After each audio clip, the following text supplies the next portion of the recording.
아파트 공학이라고 할 수 있는 우리나라에서요, 단독주택 같은 경우를 투자에 대해서도 많이 문의를 하시는데요. 아파트 대비해서도 단독주택 같은 경우는 아무래도 생활 편의성이 조금 떨어지면서 황금성이 특히 떨어지는 그러한 단점들이 있는데요. 그러한 단점들이 커버가 된다 그러면 오히려 큰 장점이 될 수 있는 게 단독주택이면서 그만큼 아파트 대비해서도 좋은 평가를 받고 있는 단독주택 지역들은 존재를 하게 되어 있습니다. 주택 같은 경우나 신축에 살고 있어도 신도시 안에 택지 지구면은 그 가격에 못 사고요. 당연히 들어가서 애매한 지역에서 살 바에는 그런 거는 사는 건 아니고요. 많은 사람들이 상담하다 보면은 결정할 때 됐을 때, 중요한 결정을 하고 됐을 때 급하지 않다는 분들이 있는데요. 급하지 않은 분들 같은 경우는 결코 준비가 되어 있지 않습니다. 매수든 매도든. 급한 분들이 그만큼 체계적으로 계획적으로 준비를 하면서 팔 수도 있고 살 수도 있고 급매물도 잡고 또한 좋은 가격에 매물을 찾을 수도 있는 건데요.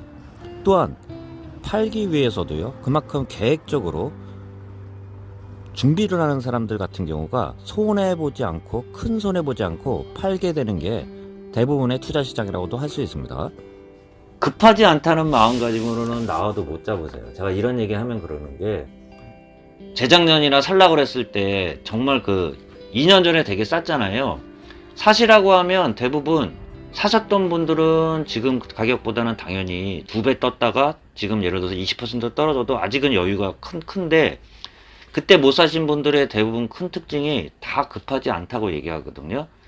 그런데 이런 시기는 자주 오지는 않아요. 내가 이 얘기 드리는 게, 사장님이 정말 한다고 생각하면은 급하지 않은 게 아니라 좀 생각을 계획적으로 하셔가지고 한번 계속 한 2개월 정도나 3개월 정도를 급매물이 나오는 거 추이를 보셔가지고 있으면 좀 적극적으로 생각하셔야지, 지금처럼 그냥 하나만 더 얘기 드리면, 나 급하지 않다 생각하면 정말 나올 때도 못 잡으세요. 반 이상 일단 대출은 나와요. 대출은 나오는데 지금 그죠? 대출 다 풀었어요. 요새 그래요? 다 풀어가지고 전에처럼 뭐 40% 옛날에 6, 70, 60 그거 말고 여기 조정 대상적으로 묶이면서 40%까지 돼 있었는데 지금 70%까지 푼다고 뉴스 보셨잖아요.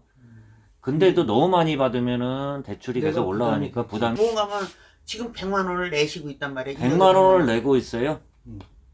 월세로? 그렇죠. 1억 깔고 100만 원씩 주죠. 1억에 100만 원이 31평이죠. 네, 31평. 그러면 지금 월세 같은 경우가 오히려 지금 같은 경우는 월세가 그나마 또 비싼 건 아니에요. 요새 전세담보대출 나오는 거 있잖아요. 네. 전세담보대출이 6%가 넘어가거든요. 그 이율로 따지면 1억에 100만 원이면 옛날 기준으로 해서 전세가 한 3억 2천 정도 했을 거예요. 그 정도 환산해서 한 거거든요. 5%, 6%. 지금 현재로서는 월세가 100만 원이 비싸긴 한데, 주택 요새 담보대출 같은 경우 비율이 5.2, 5.18이 있더라고요. 이자는 이자만 100만 원이야. 그냥. 이자만 100만 원 치고 원리금 상환까지 들어가는데, 대신 원리금 상환을 30년, 40년 장기로 하면 그나마 그렇게 뭐 부담되지는 않거든요. 뭐 200 넘어가지는 않을 거예요. 한 150 정도 장기적으로 계속 갚으니까. 그리고 어떻게 대출을 받느냐에 따라 처음에는 이자만 내고 몇 년 동안은 이자만 내고 그다음에 원리금 상환하는 방법도 있고 여러 가지 방법이 있거든요. 그런데 그런 기준으로 보면은 일단은 월세 주는 것보다는 내 집에서 이자 내는 게 낫지. 말 그대로.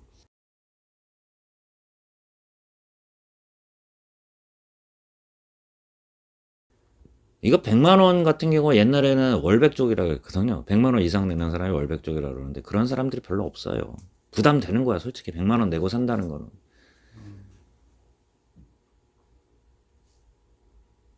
타이밍은 좀 지금부터 잘 보셔야 돼.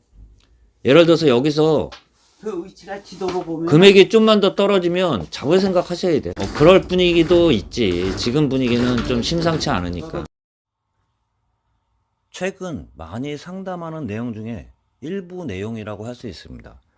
그만큼 최근 부동산 규제가 강화가 됐던 게 부동산 가격이 꺾이고 있습니다. 금리 인상과 더불어 부동산 가격이 꺾이다 보니까 규제들을 많이 풀고 있는데요.